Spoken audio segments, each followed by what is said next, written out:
Sasha, so you asked me, what do I think about the Department of Defense being renamed to the Department of War? Um, I don't have a ton of reaction to that. Number one, whatever.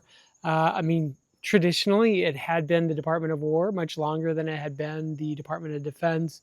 I understand a little bit as to why at the end of World War II, maybe the sentiment was we want to be less warlike and less sort of combative, and we want to be more defensive in nature.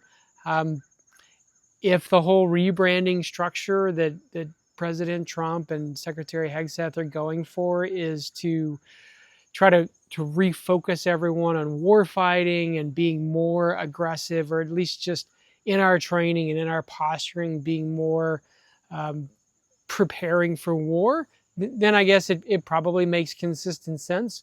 Was it really necessary? Probably not.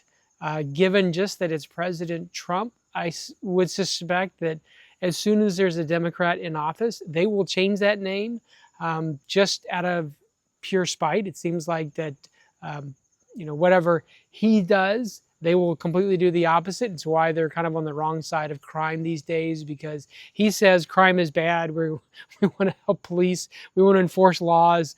And the only counter position to that crime is bad is that crime is good. And so they seem to be kind of going with that narrative. You see that they just kind of look foolish that way. Probably the only hope that this lasts is that if you, at the end of Trump's term in office, if we get either President Vance or some other Republican to come in and spends another 4 to 8 years in office, then by that point you've had about 12 years of the Department of Defense being rebranded as a Department of War.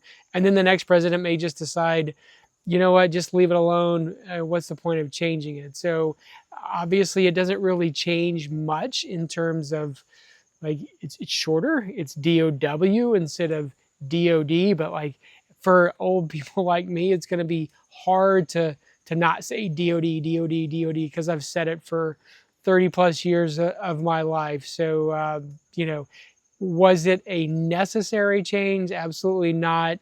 Is it a change that I'm overly passionate about? No, not really. So honestly, I don't care that much about it, but it's interesting. And like I said, if he's trying to be consistent with branding, then I would say that's probably the right move. But again, is the juice worth the squeeze? Not quite sure that I believe that it is. All right. I did this as a video instead of calling you back simply because I know I've been negligent on my videos. So I'm trying to get back into that habit. So hopefully you'll get another one tomorrow morning. Talk to you later. Love you. Bye-bye.